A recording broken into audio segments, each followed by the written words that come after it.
évoluer avec le panel 7 qui a pour thème la certification de l'information financière.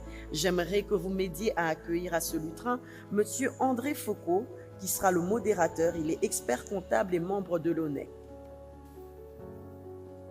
Mesdames et messieurs, chers confrères, chères consoeurs, distingués invités, nous allons poursuivre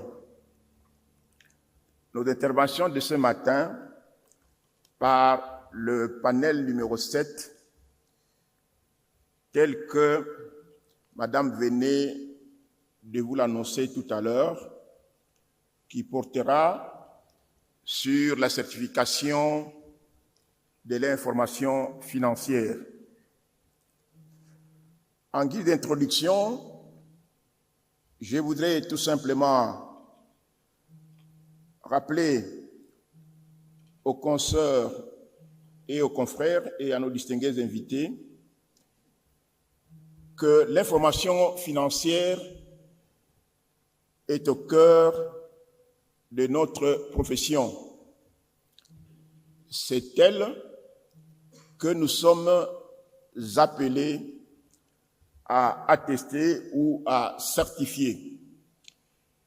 Et sur cette base, dans le cadre de ce congrès, nous avons estimé nécessaire d'inscrire dans notre programme d'intervention ce thème qui est évocateur et qui vient dans la droite ligne de la session numéro 3 qui était portée sur la bonne gouvernance des entités publiques. Le panel qui a précédé le nôtre a planché sur la problématique de la gouvernance de nos entités, particulièrement publiques, par les organes délibérants et les organes dirigeants des entreprises. Dans cette lignée, nous, en tant que corps de contrôle, qui sommes destinés d'attester l'information financière, nous allons, dans le cadre de la bonne gouvernance, toujours qui anime en fait que le chapeau de notre session 3, plancher sur la problématique de l'information financière. Qu'est-ce qu'on entend par cette information financière? Qui la produit? À quoi est-elle destinée? Qui est également, dans le cadre de cette gouvernance, en quoi est-ce que cette information financière peut contribuer à asseoir la gouvernance que les professionnels du chiffre, experts comptables, commissaires aux comptes, est appelé à pouvoir distiller au sein de nos entités publiques. Et pour ce faire, nous avons 4 éminents intervenants qui vont pouvoir être appelés à répondre sur les processus de l'évolution de la certification de l'information financière en République démocratique du Congo, particulièrement dans les entités publiques. Quelle est la pertinence de cette information financière et quelles sont ses caractéristiques qu'elle doit avoir, aussi bien pour toutes les parties prenantes et en même temps pour l'entité qui la produit. Nous allons laisser une place à l'ensemble, disons, de nos participants pour qu'ils puissent poser les questions nécessaires après les exposés de nos éminents panélistes qui vont intervenir tout à l'heure. Et alors, pour ne pas tarder, je voudrais inviter, dans un premier temps, M. Patrick De Wolf. M. Patrick De Wolf, qui est avocat au barreau de Bruxelles et de Kinshasa, et du cabinet d'Alde de Wolf, qui nous planchera sur l'analyse de la situation actuelle de la profession des commissaires aux comptes en RDC face aux pratiques internationales. Donc on aura un œil extérieur sur les pratiques, disons, à RDC versus la pratique au niveau international. Ensuite, je voudrais inviter le professeur William Bouyamba, c'est le secrétaire général du Conseil permanent de la comptabilité au Congo, et qui lui dressera un parallélisme entre la certification financière dans le secteur privé et celle constatée dans le secteur public, qui est un pas important dans l'économie de la République démocratique du Congo. J'inviterai également mon collègue et confrère Jean-Pierre Fingou, qui est expert comptable, qui est un aîné dans la profession. Le confrère Jean-Pierre Fingou partagera son expérience sur les constatations, les constats et l'ensemble éléments glanés dans la pratique de notre profession dans les entités publiques. Et enfin, nous aurons un autre membre de nos parties prenantes qui est un partenaire privilégié qui vient de la DGI en la personne de M. Bertin Moudahama Bessegaze, qui est chef de division à la Direction générale des impôts et qui va pouvoir commenter dans la perception la DGI sur la qualité de l'information financière des entreprises, particulièrement du secteur public ou du portefeuille de l'État. Donc voici donc nos 4 panélistes. Sans pouvoir tarder, parce qu'on a glané quelques 20 minutes dans notre temps, je vais pouvoir passer la parole au premier de nos intervenants. J'ai cité le professeur Patrick de Wolf, et qui dispose de 10 minutes pour pouvoir délivrer la quintessence de son message à l'occasion de ce panel. Professeur, vous avez la parole. Merci, monsieur le modérateur. Mesdames et messieurs, bonjour.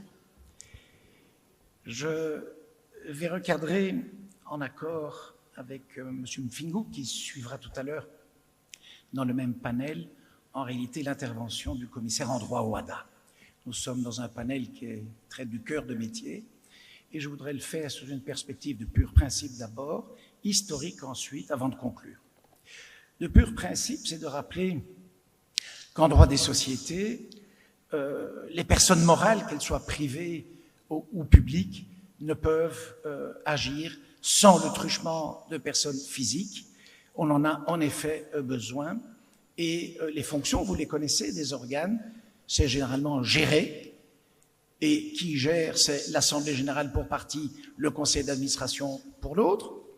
Représenter, ce sont les membres de la gestion, le président de la SAS par exemple. C'est la liquidation. Il y a parmi vous des personnes qui exercent des mandats de liquidateur. C'est une forme d'organe aussi. Et enfin, il y a le contrôle qui est l'apanage du commissaire aux comptes et qui est une fonction différente évidemment des autres organes. On parlait de conflit d'intérêts tout à l'heure. Tout le monde s'accorde à dire qu'il n'y a pas de conflit d'intérêts dans une assemblée générale. Un actionnaire peut poursuivre, sous réserve de l'abus de majorité, et en droit OHADA, d'ailleurs de manière originale, de l'abus d'égalité, peut poursuivre la défense de son intérêt égoïste personnel. Il a été dit avec beaucoup de détails tout à l'heure que le conseil d'administration poursuit la défense de l'intérêt social, tâche qui n'est pas facile et qui peut le confronter à des choix entre la défense de cet intérêt et l'intérêt personnel. On en a longuement débattu. Qu'en est-il du commissaire? Pour qui roule le commissaire? Si je puis exprimer la question sous cette forme-là, bien, le commissaire est là pour certifier que l'information financière produite par l'organe de gestion est une information complète, fiable, et donc, en réalité, il est un organe qui travaille pour les tiers. Grâce au commissaire aux comptes, le banquier pourra ou non se fier à l'information comptable qui est fournie par la société, et donc le cachet du commissaire est totalement essentiel, et c'est de ça que nous parlons ici, c'est la qualité de sa certification. On a parlé hier beaucoup d'indépendance. Le bon rapport sera celui qui sera produit par un commissaire compétent, qui aura fait de la formation initiale et de la formation permanente, et indépendant. M. Maillard a rappelé hier que l'indépendance, ce n'est pas seulement l'indépendance dans la tête et l'indépendance dans l'esprit, c'est aussi celle de l'apparence. Et donc, le sujet a été couvert. La question qui se pose, est-ce que l'OHADA a repris tel quel ce genre de principe que nous trouvons peu ou prou en droit des sociétés, j'allais dire européen? On a eu un beau débat franco-belge tout à l'heure. Les principes sont les mêmes dans toute l'Europe, puisque nous fonctionnons sous la houlette de directives européennes en droit des sociétés, et donc tout le droit européen a été harmonisé, et ma foi, le Congo, en adhérant au traité OHADA, a lui aussi adhéré à un mode unifié de droit des affaires. Il y avait les contrats et les pros. Rappelez-vous, le professeur Lukombe était plus en faveur d'une adaptation du droit congolais dans le périmètre existant.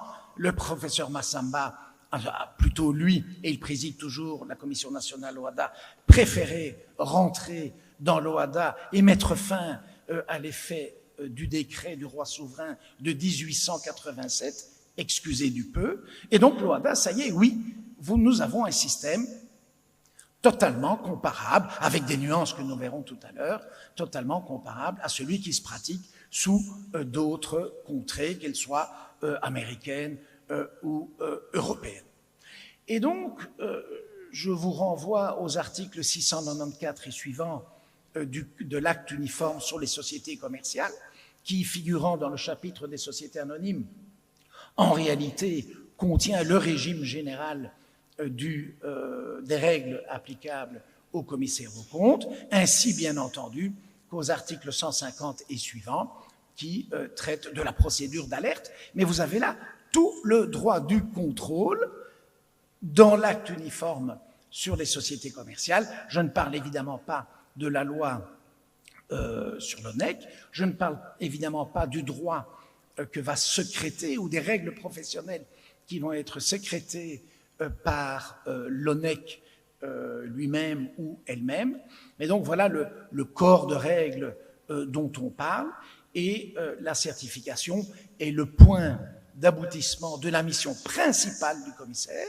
Ce n'est pas son job unique de certifier les comptes, il a d'autres missions qui seront évoquées tout à l'heure, mais c'est sa mission principale, c'est de dire que l'information produite par l'entité privée ou par l'entité publique est une information qui est fiable. Voilà pour le tout petit élément ou les éléments de rappel de principe. Sur l'historique, pourquoi les règles sont-elles ce qu'elles sont aujourd'hui? Et là, je dois revenir à la fin du siècle dernier avec un événement, et vous savez que le droit est souvent la conséquence des crises, avec un événement majeur en droit des affaires, qui est l'affaire Enron, qui est cette grande société cotée américaine, donc cotée en bourse, qui fait faillite, une faillite qui provoque d'énormes dégâts dans l'économie américaine. J'ouvre une parenthèse. Parallèlement, en Europe, il y a des problèmes en Italie, avec la société Parmalat, en Belgique, en France, avec le groupe Vivendi. Bref, la faillite de la société Enron pose la question du rôle de son commissaire. Son commissaire, Arthur Andersen, qu'a-t-il fait à l'époque? Il a donné énormément de conseils fiscaux.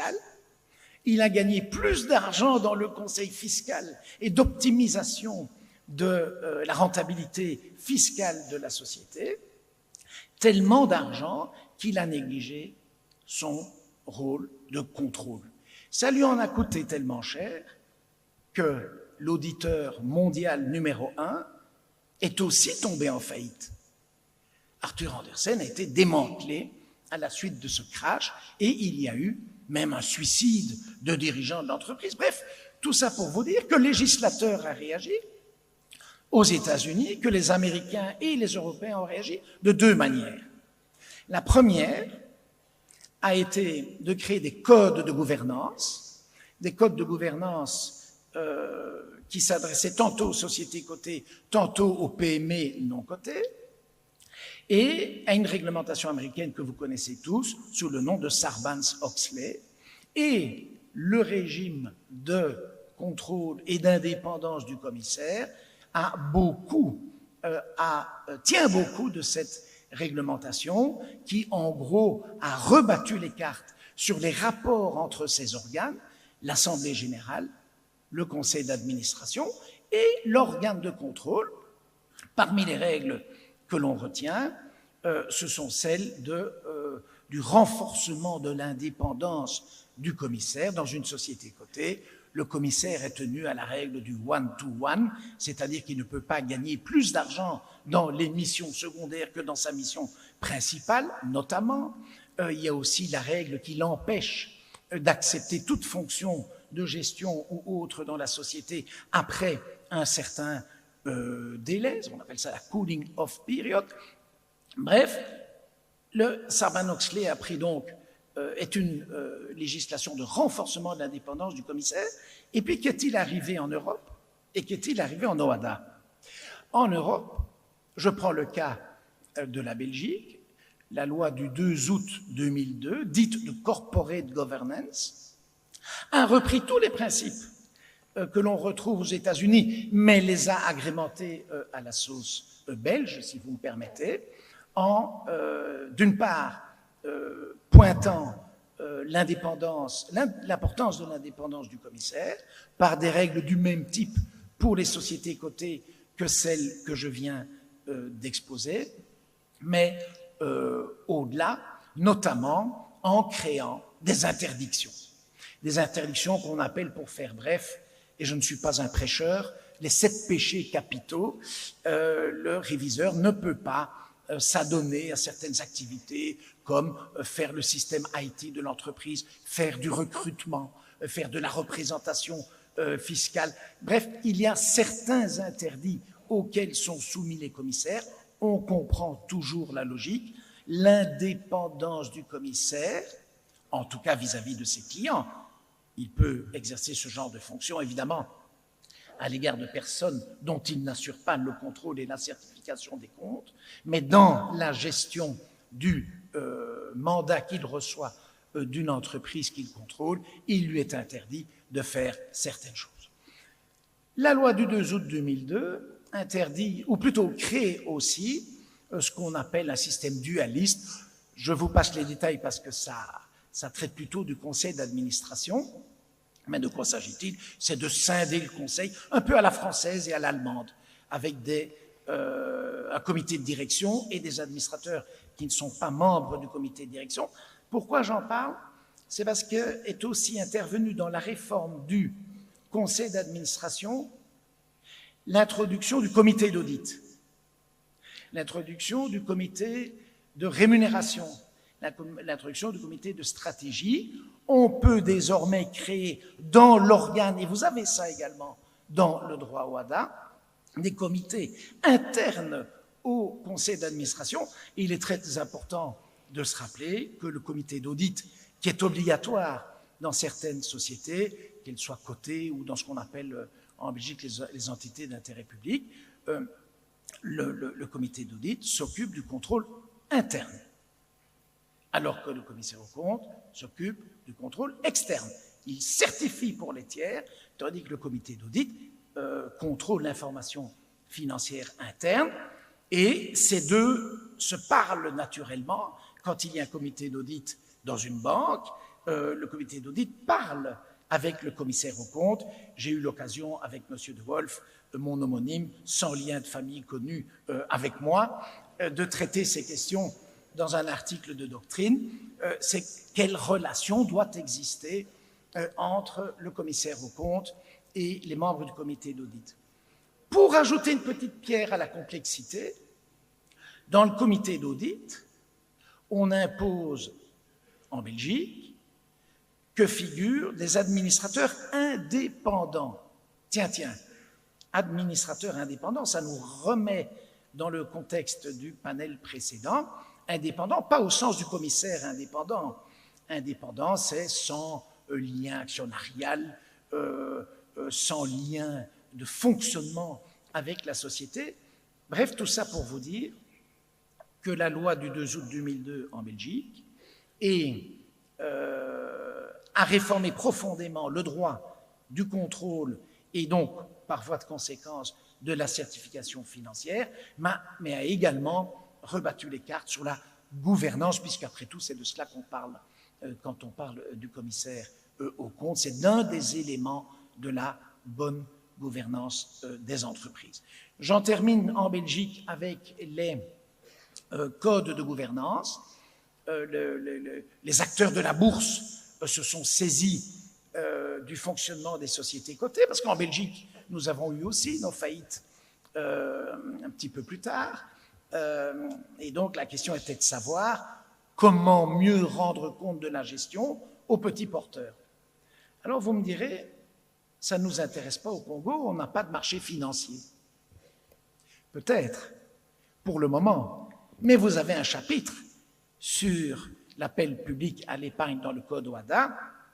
Il y a un chapitre, dans ce chapitre-là, réservé au contrôle des comptes des sociétés faisant appel public à l'épargne. Ce n'est qu'une question de 2, 3, 4 ans.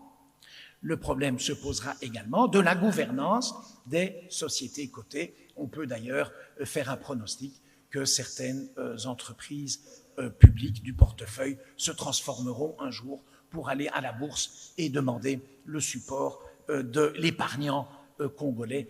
Ça n'est pas à exclure. Mais donc, les codes de gouvernance ont un petit peu vécu en Belgique et le législateur en a en réalité, selon une vieille technique belge, quand la jurisprudence a travaillé, quand les auteurs ont travaillé, la loi est ensuite modifiée et maintenant ces codes de gouvernance en réalité sont devenus obligatoires et plus seulement optionnels. Et donc il y a je dirais, un rattrapage par la loi des pratiques des professionnels. Voilà ce que l'expérience de droit comparé, ce que l'histoire récente, somme toute, parce que 25 ans à l'échelle du droit, ça n'est pas extrêmement long, nous enseigne. Qu'en est-il en droit OHADA? Je vais laisser M. Mfingou rentrer dans le détail, mais l'architecture est exactement la même. C'est exactement la même architecture.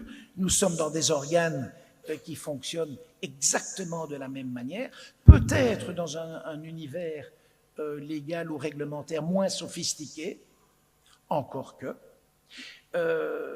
Mais, par exemple, nous avons des arrêtés royaux d'exécution du Code des sociétés. Il y a probablement un régime à peaufiner. Je pense notamment, et je vais m'arrêter là, on a beaucoup parlé d'indépendance, on a assez peu parlé du secret professionnel jusqu'aujourd'hui. Le secret professionnel, pour la profession que je représente aujourd'hui, on a tenté de le sanctuariser, même dans les problématiques de blanchiment d'argent, où notre bâtonnier de l'époque a obtenu que nous ne dénoncions pas directement nos clients à la CETIF, mais qu'on passe par le bâtonnier. La problématique a été abordée hier. Ici, la question est différente. Je vais m'arrêter. Oui, mais je n'en aurai pas besoin. Merci beaucoup, monsieur le modérateur. La question du secret professionnel a été évoquée. C'est une exception, le blanchiment au secret professionnel.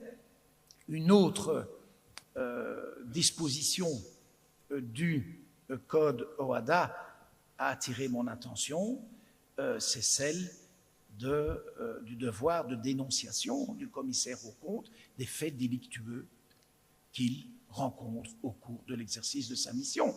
comme le rappelait Michel Wolf tout à l'heure, on va en prison pour ça en Belgique. Ici, c'est une obligation du commissaire de dénoncer des faits délictueux. Voilà, c'est un sujet peut-être qui sera intéressant pour le débat de tout à l'heure. J'espère avoir bien retracé le cadre de la pratique belge dans un contexte plus international et ce que l'OHADA, qui est irréversible, hein, ne rêvons pas, nous sommes dans un droit régional d'expansion d'ailleurs, puisque d'autres pays finiront par adhérer, et nous avons conclu que l'architecture, bien que plus dépouillée que celle d'autres pays, est à peu près la même. Je vous remercie.